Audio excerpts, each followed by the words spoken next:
दोस्तों नमस्कार, मैं राम सूरत यादव। प्रधानमंत्री मोदी की सबसे बड़ी ईमानदार एजेंसी ईडी ही अगर भ्रष्टाचार में लिप्त पाई जाए और देश की सबसे ईमानदार एजेंसी ईडी ही भ्रष्टाचार में लिप्त पाई जाए और ईडी के अधिकारी अगर जेल रिश्वत लेते हुए पकड़े जाएं और जेल भेजे जाएं तो आप सोच सकते हैं कि प्रधानमंत्री मोदी के ऊपर इस समय कितनी बड़ी मुश्किलों का पहाड़ आ गया है। और आज हम पूरा सच बताएंगे कि ईडी जो इस समय देश की सबसे बड़ी एजेंसी है और सबसे अधिक ईमानदार होना चाहिए, क्योंकि ईडी की ही जिम्मेदारी है पूरे देश के सभी विभागों के भ्रष्ट अधिकारियों पर अंकुश लगाना, उन पर जो है कार्रवाई करते हुए उनको जेल भेजना। लेकिन अगर ईडी के ही अधिकारी भ्रष्टाचार में लिप्त पाए जाएं, ईडी के ही अधिकारी रंगे हाथों रिश्वत लेते हुए जेल भेजे जाएं, तो इसका मतलब क्या है? एकदम स्पष्ट जो है संकेत देश में जाता है कि बताइए सबसे देश की ईमानदार एजेंसी ही इस तरीके से भ्रष्टाचार में कैसे लिप्त पाई गई। और देश में प्रधानमंत्री मोदी जी 2014 से डंका पीट रहे हैं कि हम जो है देश को भ्रष्टाचार मुक्त बनाएंगे।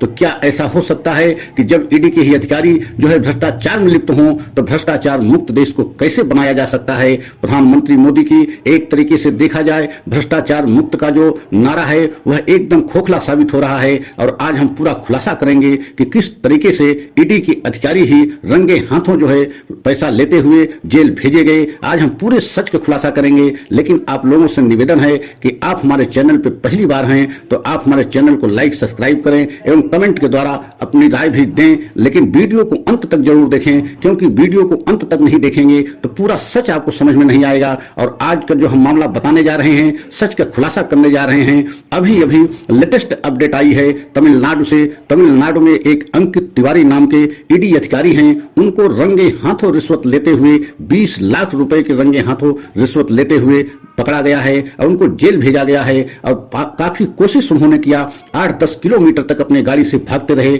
लेकिन इसके बावजूद तमिलनाडु की सतर्कता विभाग ने उनको जो है पकड़ा और उनको जेल भेजा। और आपको यह भी बता दें कि आप सोच नहीं सकते हैं कि एक बंद मामले में जो मामला एक तरीके से बंद हो गया था, एक अधिकारी जो सरकारी अधिकारी थे उनसे जाकर के अंकित तिवारी ईडी अधिकारी मिलते हैं और बताते हैं, उनसे कहते हैं कि पीएमओ कार्यालय से यह मामला पुनः खोला जा रहा है। अगर आप अपने आप को बचा सकते हैं तो रिश्वत इसमें आपको देनी पड़ेगी, तभी आप बच पाएंगे। और मामला जो है 51 लाख रुपए पर डील हुई। और लेकिन आपको यह भी बताना जरूरी है कि उधर मामला तो डील हुआ, लेकिन वह सरकारी अधिकारी सतर्कता विभाग तमिलनाडु से संपर्क किया और तमिलनाडु सतर्कता विभाग ने एक ऐसा जाल बिछाया जिस जाल में जो है अंकित तिवारी रिश्वत लेते 20 लाख का रंगे हाथों पकड़े गए और उनको जेल भेजा गया। तो आप समझ सकते हैं कि अगर ईडी के अधिकारी ही इस तरीके से भ्रष्टाचार में लिप्त पाए जाएं और वह ही रिश्वत लेते रंगे हाथों जेल भेजे जाएं, तो आप कल्पना कीजिए कि हमारे देश में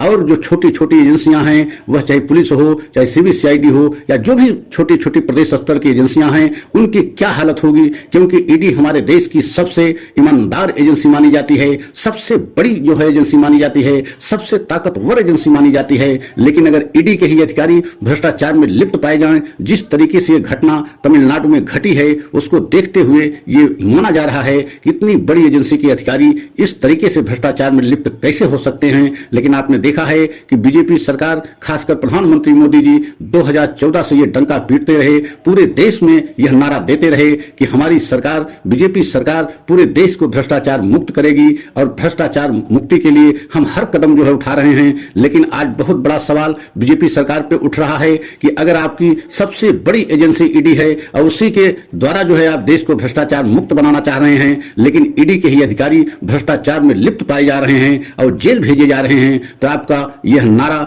भ्रष्टाचार देश को मुक्त बनाने का एक तरीके से पूरी तरीके से खोखला है। क्योंकि आपने इसके पहले देखा है कि शराब घोटाला कांड जो दिल्ली का है, उसमें भी ईडी अधिकारी को 5 करोड़ रिश्वत के मामले में जेल भेजा गया है और कोई और नहीं भेजा, बल्कि सीबीआई ने इस मामले को अपने हाथ में लेते हुए और जांच पड़ताल किया तो ईडी अधिकारी उसमें पकड़े गए और जेल भेजे गए। तो आप कल्पना कीजिए कि जब हमारे देश की सबसे बड़ी एजेंसी, सबसे ताकतवर एजेंसी के अधिकारी ईडी ईडी के अधिकारी इस तरीके से भ्रष्टाचार में लिप्त पाए जा रहे हैं और रंगे हाथों रिश्वत लेते हुए जेल भेजे जा रहे हैं, तो हमारे देश की हालत क्या हो सकती है और देश की छोटी छोटी एजेंसियों की हालत क्या हो सकती है। और आपने देखा है कि इसी ईडी के माध्यम से विपक्ष के बड़े बड़े नेताओं को जेल भेजा गया। बहुत सारे ऐसे बड़े बड़े नेता आज भी जेल में पड़े हैं जिनकी जमानत नहीं हो रही है। आपने देखा है शराब घोटाला कांड दिल्ली में मनीष सिसोदिया उप मुख्यमंत्री लगभग 1 साल से जेल में हैं। संजय सिंह जो राज्यसभा सांसद हैं वो भी अभी जेल भेजे गए हैं। और उसी शराब कांड में